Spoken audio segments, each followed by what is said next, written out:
It was one of the most beloved shows of the 1960s.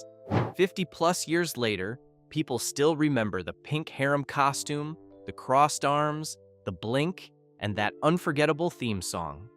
But the show vanished after just 5 seasons. And the reasons why are more interesting than most people know.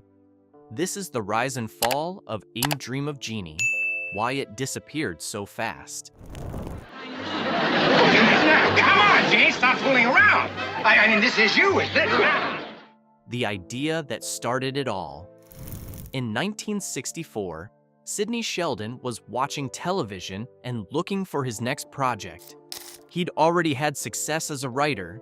He'd won an Academy Award for the screenplay of The Bachelor and the Bobby Soxer in 1948, and had written the Broadway musical Redhead, which won 6 Tony Awards in 1959.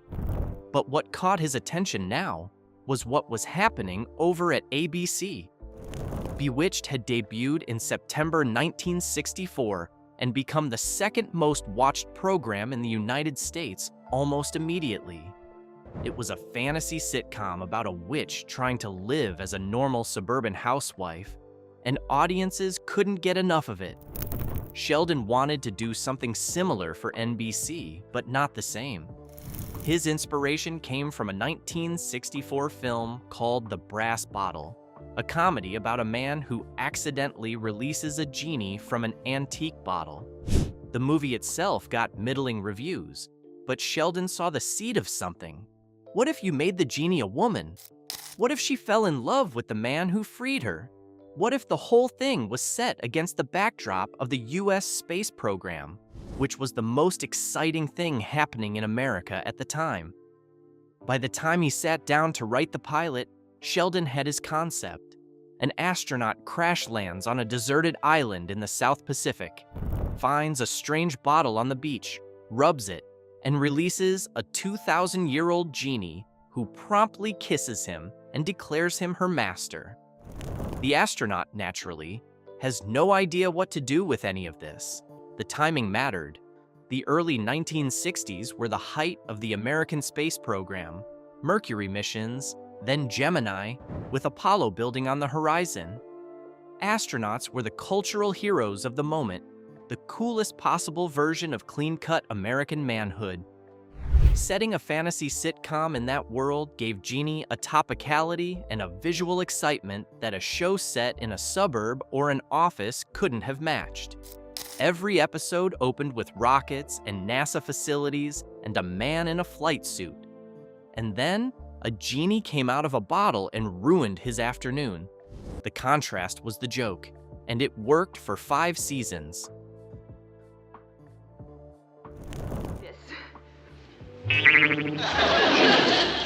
Darling, you're the most beautiful, Finding the right cast. Getting the show into production meant finding the right people to carry it, and that turned into more of an adventure than anyone expected. For the role of the genie, Sheldon had one firm rule going in: no blondes. Elizabeth Montgomery, who played Samantha on Bewitched, was blonde, and Sheldon didn't want his genie to look like a copy, so the auditions leaned toward brunettes. Beauty contest winners, tall, dark-haired actresses, one after another. None of them clicked. None of them understood what Sheldon was going for with the character. People kept suggesting one name: Barbara Eden. She'd just appeared in The Brass Bottle, the very film that had inspired the show, playing the fiancée of the lead character. Sheldon called her agent, had tea with her at the Beverly Hills Hotel, and knew almost immediately that she was right for the part. The only problem was the hair. Sheldon tried to convince Eden to dye it dark. She refused. And so, the iconic blonde genie was born, not because it was planned, but because Barbara Eden was simply too right for the part to let go of over a hair color. For the role of astronaut Tony Nelson, the network landed on Larry Hagman, a capable actor who hadn't yet had his big break, the son of Broadway star Mary Martin, working steadily in television, but not yet a household name. He would spend the next decade trying to become one, sometimes to the considerable frustration of everyone around him on set. What almost derailed everything before it began was something entirely unexpected. Partway through the first season, Barbara Eden discovered she was pregnant. The show had just been picked up for a full season order. The production responded by accelerating the shooting schedule. Sheldon, Eden, and Hagman filmed roughly 10 episodes back-to-back as fast as they could before Eden's pregnancy became visible on camera. Additional costume adjustments were made, camera angles were reconsidered, and the wardrobe team quietly adapted the harem outfit in ways that would be invisible to the viewer at home. The last stretch of the season was completed on an accelerated pace that put everyone under pressure, but the season was delivered intact. From a production standpoint, it was handled smoothly enough that most viewers never knew it had happened at all.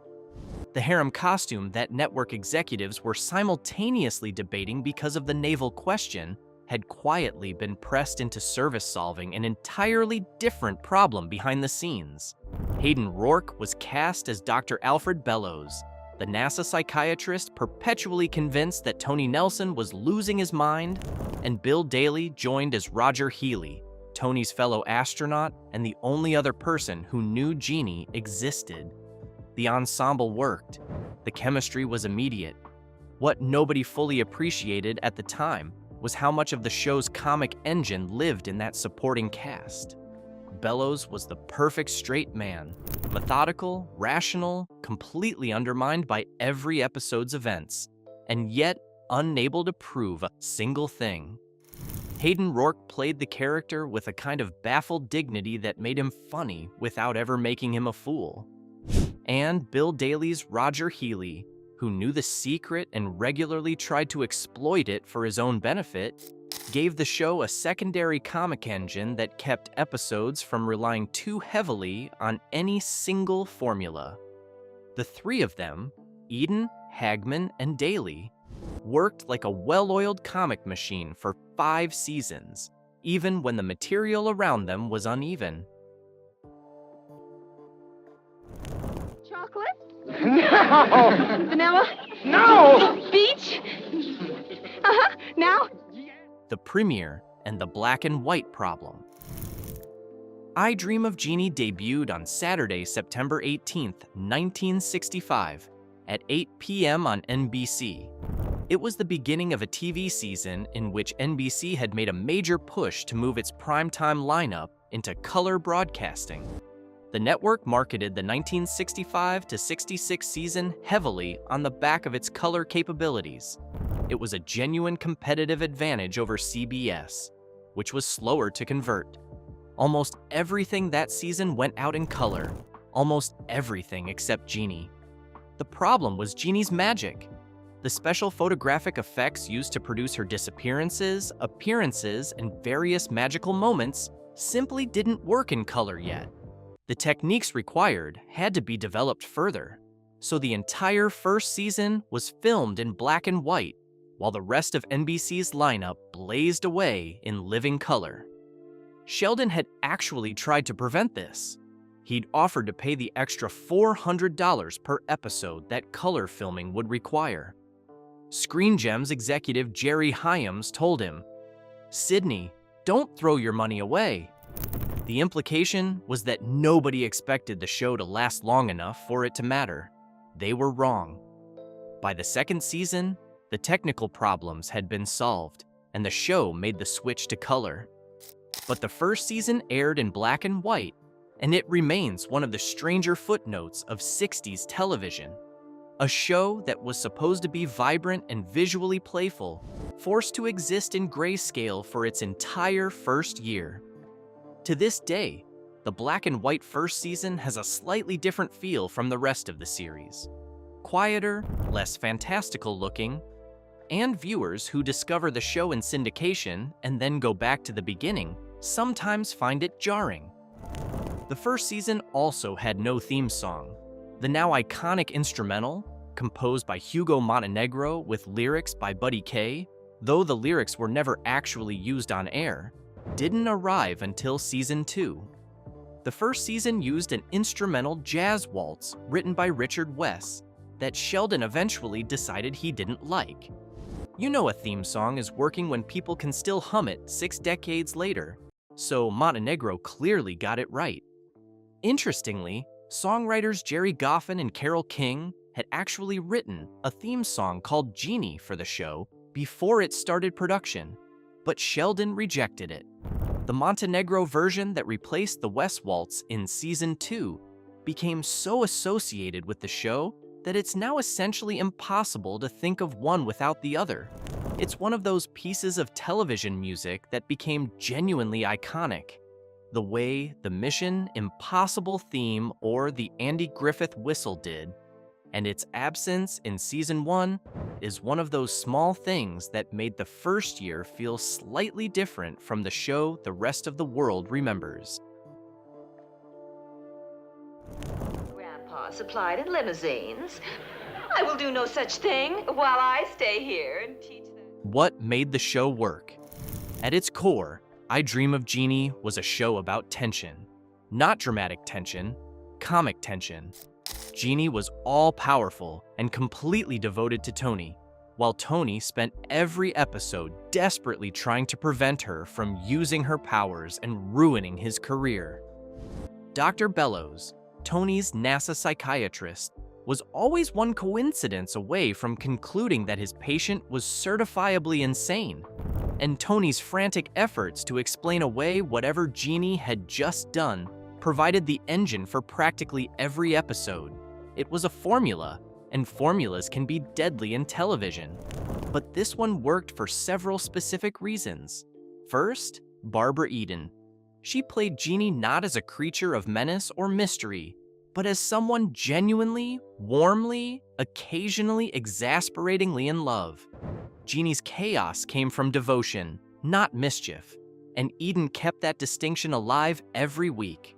The character could have been insufferable. In Eden's hands, she was irresistible. Second, the dynamic between Eden and Hagman was genuinely funny. Tony's perpetual alarm at whatever Jeannie had just done, his attempts to look composed in front of the generals and psychiatrists while his life fell apart around him, played well against Eden's oblivious certainty that she was helping. Larry Hagman, by most accounts, was a complicated presence on set. Sidney Sheldon wrote in his autobiography that Hagman wanted to be the star, resented the magazine covers and interview requests that kept going to Eden instead of him, and made himself difficult in ways that put the crew under pressure. There were stories, Sheldon, Eden, and others have all touched on them, about Hagman's moods, his behavior toward guest stars, his general unhappiness with the scripts.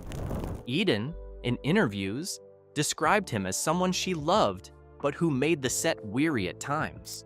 Sheldon eventually began writing scripts that built up Hagman's character and gave him more prominent storylines, partly to keep the peace. And yet, on camera, the performance was exactly what it needed to be. Whatever was happening off set, Tony Nelson was genuinely funny, and Hagman made him so. There was also the matter of Jeannie's signature move. The crossed arms, the blink, the slight nod of the head that accompanied every act of magic. That wasn't in the script.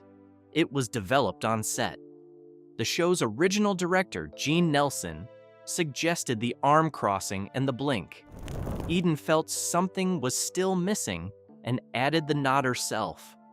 The resulting gesture became one of the most recognizable physical signatures in television history. Children in schoolyards across America were doing it.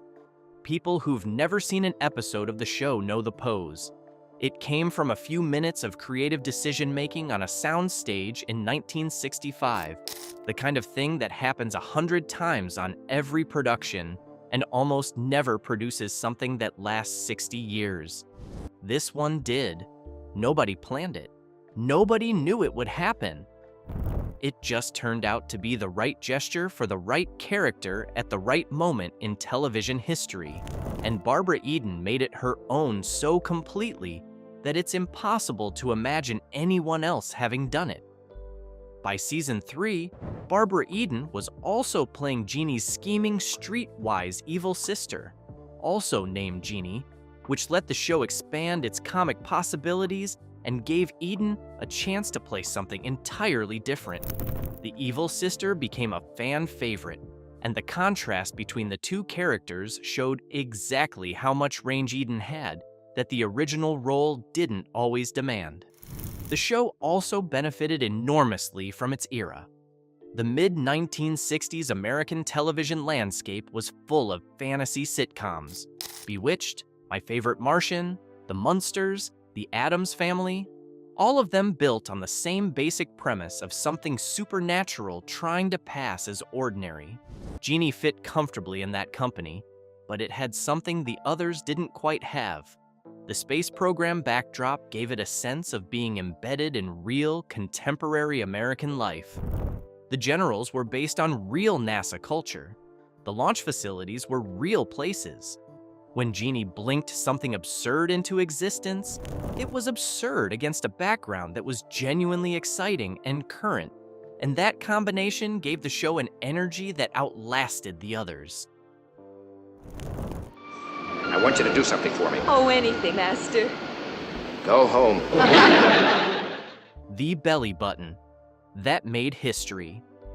There is possibly no stranger footnote in American television history than the great belly button controversy of Dream of Jeannie. And yet it happened. It was real, and it said quite a lot about where American network television was in 1965. Jeannie's costume was, by the standards of the era, revealing. The pink harem outfit bared her midriff completely. From the beginning of the show, the high-waisted pants of the costume sat above her navel, covering it. Nobody at NBC particularly thought about this one way or the other. It was simply how the costume sat. Then a reporter from The Hollywood Reporter came to the set. Barbara Eden has identified him as gossip columnist Mike Connolly and started asking to see her belly button. Eden joked about it, said she'd have to charge him for a peek, kept raising the price as he kept asking. He published a piece about the hidden navel. Other outlets picked it up. The story snowballed. Producer George Schlatter eventually told NBC executives that he wanted to premiere Eden's navel in an episode. The response from the network, as Eden later described it, was a room full of executives in suits sitting around a conference table gravely discussing her anatomy. NBC's Standards and Practices Department formalized what had previously been an accidental costume choice into an ironclad rule: no navel, not ever. Eden later reflected on it with a mix of bemusement and wry humor.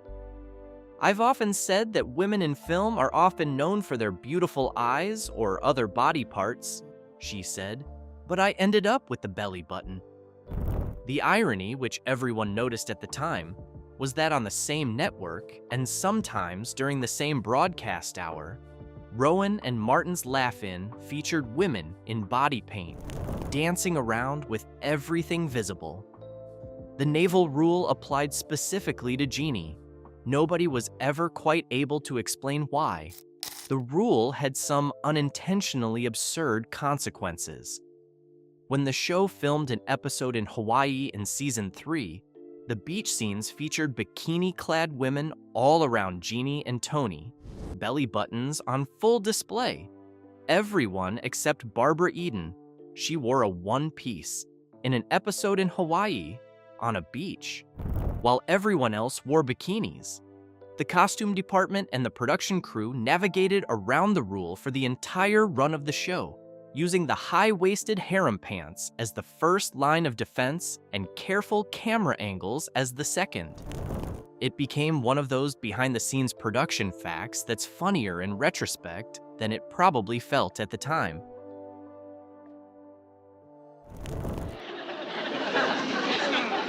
I guess we didn't get married after all. I mean, there's nobody there. The wedding that killed the show. Going into the 5th season, I Dream of Jeannie was a show in slight decline. The ratings were softening. The formula, which had carried the show beautifully for 4 years, was beginning to show its age. By the 4th season, the show was pulling respectable numbers, but no longer dominating the way it once had. The writing staff was under pressure to find new directions, and the episodes were showing the strain. More elaborate fantasy sequences, more physical comedy, more contrivances to keep Tony and Jeannie apart while still putting them in the same room. The jokes were getting bigger, while the stakes felt smaller. It was the classic sign of a show that had mined its central premise as far as it could go and hadn't yet figured out where to go next. The question was how to refresh it. NBC's head of programming, Mort Werner, had an answer. Tony and Jeannie should get married. Sheldon was immediately opposed. The conversation, as he later recounted it in his autobiography, The Other Side of Me, was direct. "That would destroy the show, Mort," Sheldon told Werner. "The fun of Genie is the sexual tension between Jeannie and her master. Once you marry them, that's gone. You have nothing to work with."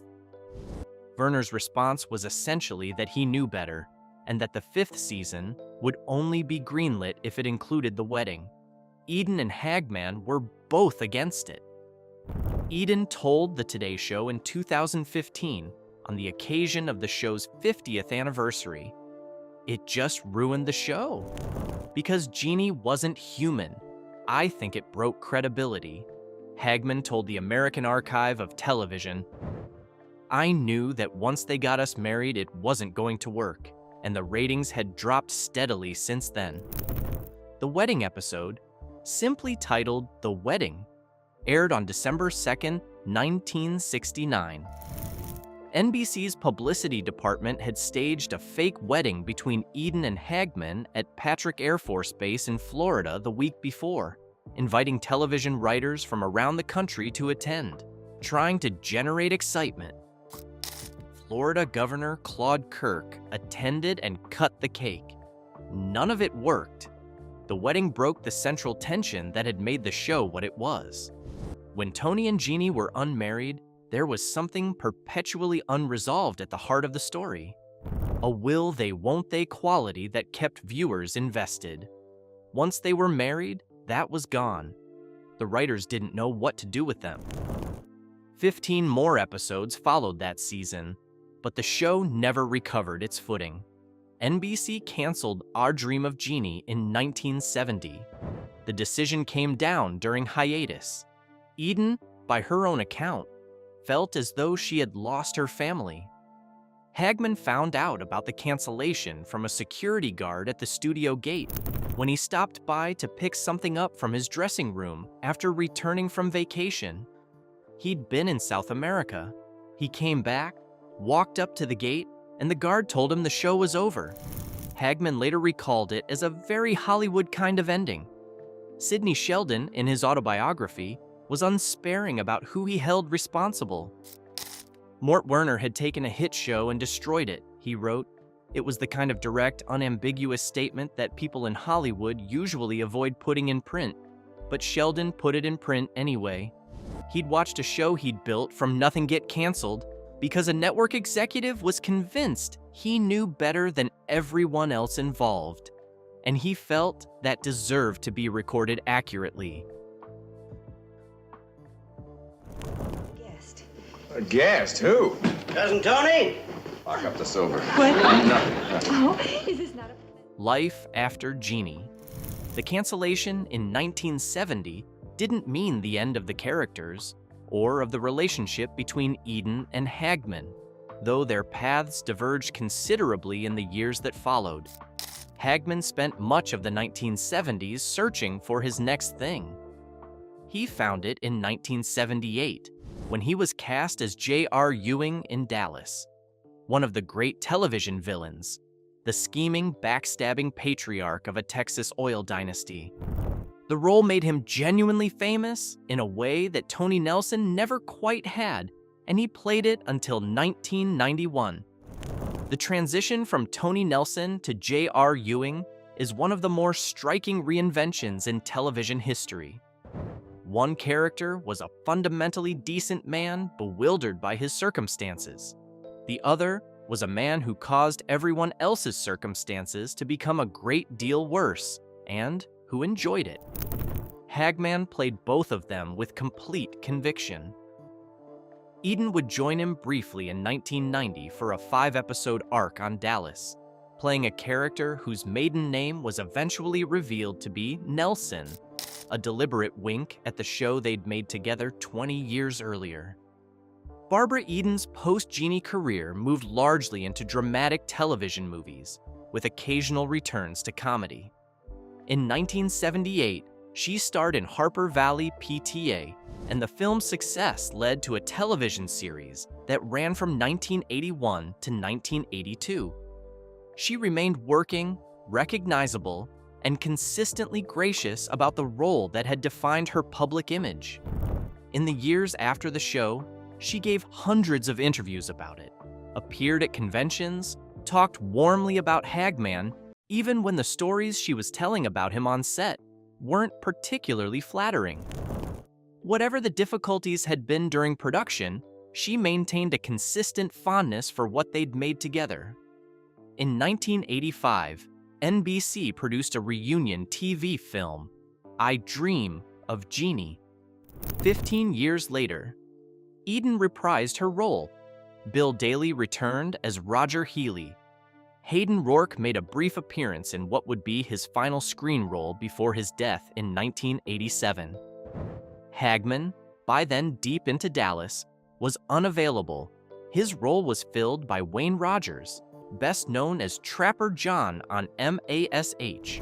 And while the film performed well enough in the ratings to be rebroadcast on Easter Sunday 1986, most viewers agreed that it wasn't the same without Hagman. A second reunion film, I Still Dream of Jeannie, aired in 1991. Hagman wasn't in that one either. A third film was discussed but never made. Ordinary down-to-earth Genie, is it? Oh, I'm not unhappy, Master. It is your job and your duty, I understand. The legacy. I Dream of Jeannie ran for 139 episodes across 5 seasons. In syndication, it never really went away. The reruns found audiences that the original network run hadn't always captured, and a generation of kids who grew up watching it in syndication in the 1970s and 1980s developed an attachment to it as fierce as anything the original viewers had felt. Genie's Bottle, a 1964 Jim Beam liquor decanter found by first-season director Gene Nelson in a store and brought to Sidney Sheldon, is now on display at the Smithsonian Institution. The fact that one of the most iconic props in American television history was a repurposed bourbon decanter is the kind of detail that makes the whole origin story feel appropriately accidental. Nobody designed it for the show. Nobody purpose-built it. A director walked into a store, thought it looked right, bought it, and handed it to the producer. And now it's in the Smithsonian? Jeannie's pink harem costume is equally iconic, and it went to the Smithsonian too. The costume that a generation of Americans grew up seeing on their television screens every week is preserved and on display, which is a strange kind of immortality for something that was originally designed just to solve a practical problem. How do you dress a 2,000-year-old Genie in a way that reads immediately as magical and otherworldly without going so far that network censors refuse to air it? The answer? Pink silk, harem pants, the veil, the ponytail, turned out to be one of the most enduring costume designs in television history. Larry Hagman passed away on November 23, 2012, after a battle with cancer. He was 81. Bill Daly, who played Roger Healy, died in 2018. Barbara Eden, who turned 94 in August 2025, is the last surviving principal cast member of the original series. She still attends conventions. She still talks about the show with affection, even when the questions are about belly buttons. The show disappeared fast in the end, because a network executive decided he knew better than the people who had built it. The formula was working, the characters were beloved, and someone in a corner office decided to solve a problem that didn't need solving, and in solving it, broke the one thing that made the show irreplaceable.